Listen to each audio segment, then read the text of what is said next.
Hey guys, I got my 2006 Husqvarna TE450 here, and I'm having an issue with the intake manifold. Here is the intake manifold. This is a rubber and metal construction, and what happens is over time this rubber starts to crack, and what happens is you can see right through that intake manifold. And this sits in between the engine and the carburetor, so when this crack starts to happen, you start leaking air into the engine and messing up the fuel air mixture. So this is the stock one. I think this fits the 06 and 07. It may fit other models, I'm not really sure. But Husqvarna stopped manufacturing this thing, and I probably replace this every year I have on the bike. There's just a lot of vibration and temperature in that area, so these things just degrade and fail. So I decided to fix it right, and I made a new aluminum one.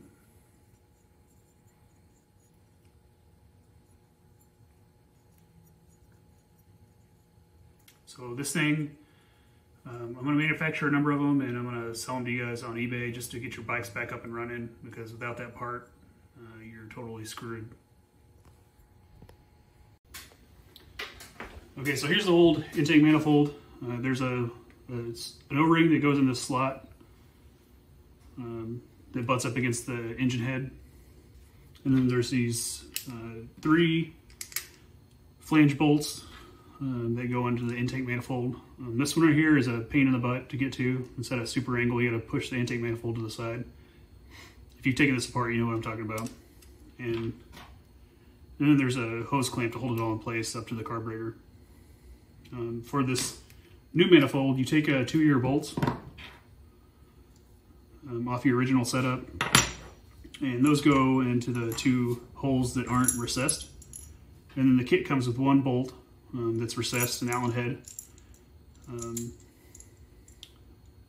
the reason it's recessed right there is because there's a special hose. This is a custom made hose. Has an 1 7/8 inch inner diameter, and it's made out of nitrile, so it's gas resistant. And this thing goes on right there, and if that bolt was sticking up, you wouldn't be able to push the hose all the way down. And then the same as the original manifold, there's a slot in the back right here you can put this O-ring in. All this stuff you see right here comes with the kit. I'll put the link to this in the description to the ad where you can buy this thing at. And then there's 2 hose clamps instead of 1. So the first hose clamp holds the intake manifold to the intake rubber boot, and then the second one holds it to the carburetor. So I'll show you guys how to take off the old one and put on the new one, and the best practice for that. It's pretty tight in that area, so I hope this helps you guys out. Okay, so how to get to this rubber intake manifold. First thing you got to do is take off the seat. On mine, there's just this little twisty thing right here. Twist it and the seat comes up right away. You have to take off this bolt on this side and the other side, and then underneath the seat, this bolt you got to take off, and the gas tank will come right off. Before you take it off, though, make sure you unplug the hose here from the petcock, and everything should just go ahead and turn the gas off too, and the gas tank will just rise right off. All right, so now I got the gas tank off. The next step is to make this job way easier. What you can do is you can unbolt the lower bolts of the subframe. So there's a bolt here, and there's one on the other side. And then you also have to take off this number plate. There's a bolt here and a bolt here. And then the exhaust has 2 bolts that bolt to the subframe here and here. If you take all those off, you can take the subframe and lift it up like this. And what that does is it separates the the intake here from the carburetor, so it gives you a little bit more room to work with in there. Otherwise, it's a huge pain. I've taken it off without doing that one time, and then I figured out you could do that trick, and I've never looked back. So let me get that all done, and I'll update you guys here in a second. Okay, so it's got all those bolts undone, and if I lift up on the subframe here, it's pretty loose. You see it moving around. One last thing that I didn't mention is that before you lift up on the subframe too much, loosen up this hose clamp here that holds the intake to the carb. And then what you can do is take a 2x4 block or something, and if you lift up enough, it'll start separating the boot there, and you get it high enough. Stick that 2x4 block right in here between the exhaust and all this other stuff there, and it'll hold the subframe up. And that gives you a little bit more room to work on here. Otherwise, it's quite difficult to do. So the next step, if you have the stock intake manifold set up here, the next step would just be to remove the first hose clamp. So here's the stock one. There's only a hose clamp right here. So remove that hose clamp and disconnect all the tubing and wiring. There's a electrical wire here. All of these hoses go down to the lower frame there. You gotta pull those out. You don't have to actually disconnect them from the carburetor. They'll just pull up with the carburetor. And then on the other side, you'll probably want to remove this bolt for the reservoir for the rear brake, and then the throttle. You'll also remove all this. Take this one bolt off, loosen up these bolts. Well, this is just a cover, so if you take this bolt off, the cover will come off. And then loosen up these two bolts. And then you can remove the throttle cables from the carburetor. I'll do all that stuff and I'll get back to you guys. Okay, so I removed the bolt that holds this reservoir in, and if you just remove the rubber hose from this little clamp thing, just kind of set it aside. As long as it's loose, it won't get in the way of the carb when we try to remove it. And then you can see my throttle assembly here I removed. And then these two hose clamps are here. If you have the stock carb or stock intake manifold, you only have one, but loosen up that first one, and I'll give you a little bit of room to work with when you try to remove this thing. On the other side, pretty much all you need to do over here is just unplug this connector. There's a little tab right here you can push down on. Push down on a little tab, pull it out. So now the carb is pretty loose. It's just kind of chilling in there. So to remove this thing, just pull all these hoses out of here. And then the carb will kind of lay on its side. And all you have to do is kind of just angle it towards you and rock it back and forth, and it'll come right out. And be careful of the gas leaking out of the pipes when you angle the carburetor side to side. All the gas will leak out. Okay, so here's what it would look like if you had a stock manifold. I took the custom one off and just put this one on temporarily. This one's broken, so if I put this back together, it wouldn't work right. But this is what we're going to replace. So on your bike, just remove the 3 bolts that hold this in place, here, here, and then on the other side. And then we'll bolt on the new one. So here's the new intake manifold sitting there. It's really loose. There's 3 bolts holding it in place.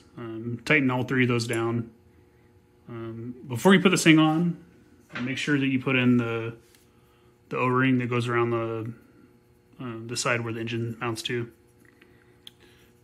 Otherwise, you won't get a good seal there. I'll tighten those down and get back to you. Okay, so the intake manifold's bolted on. It's nice and tight. Next step is to take the rubber boot and slide it on to the intake manifold. And just tighten this one hose clamp down pretty good. just so that rubber hose doesn't go anywhere, and then we'll try to slide the carburetor back in. Before we slide the carburetor back in though, we'll want to put this on and then put the second hose clamp on before we put the carburetor back on. Alternatively, you can unscrew the hose clamp all the way and, you know, just wrap it around and then slide it back through. Your choice. Okay, so I got this first hose clamp on and the carb is ready to slide into here, and then hopefully have enough clearance to where this intake boot doesn't get in the way. So I'll slide the carb back in and then get back to you guys. Okay, so I've got the carb in at least to where the engine side is inside of this boot. And this guy right here on the intake side, when I lower the subframe back down, hopefully this intake just kind of slides right over the top of this carb intake. So I'm not saying this is easy. It's pretty tight in there, so just kind of finagle it back and forth until you get it to work right. Okay, so I got the carburetor sitting in there really nice. Everything's pretty flush. I still need to tighten up a whole bunch of things, but it's looking pretty good. So first thing you probably want to do is take the hose clamp that comes with the kit and put it on the carburetor side there. And then take your hose clamp here, tighten it up, get the carb exactly lined up how you want it to. All these hoses, you want to feed them back down through this little slotted mechanism here. And one thing I didn't mention is this, it may or may not come out if you take the carb out. Probably it will. But there's this I guess like a head vent. This goes over to the other side.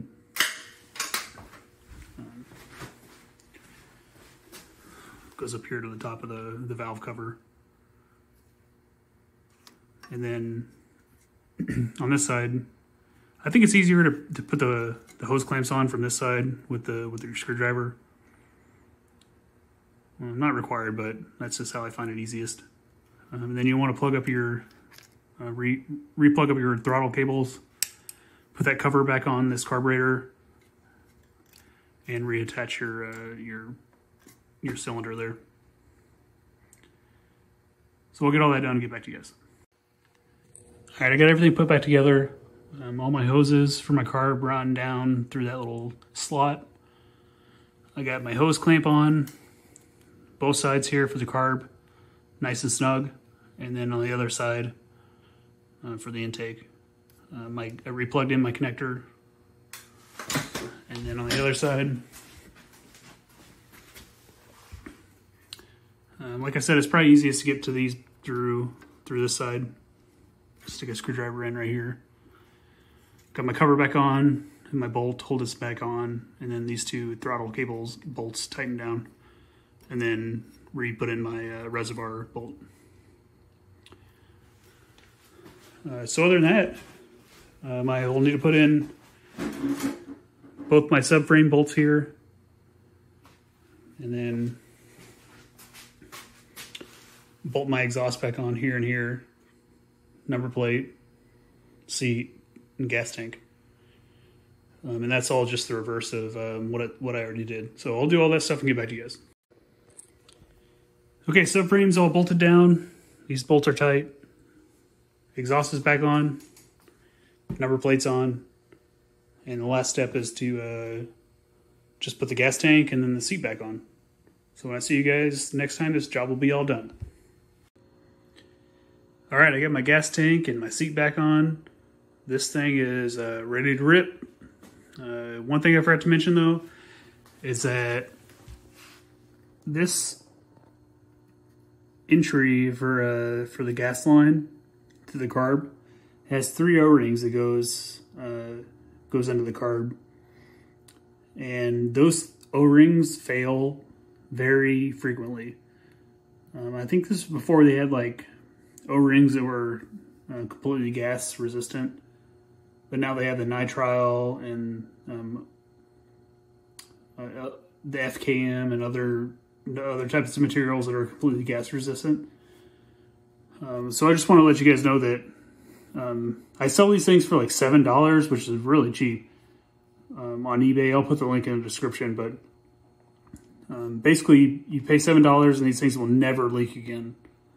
It's pretty amazing. So other than that, this bike's ready to rip, and I hope you guys enjoy this, and I hope it puts you back on the trail. Thanks guys, bye.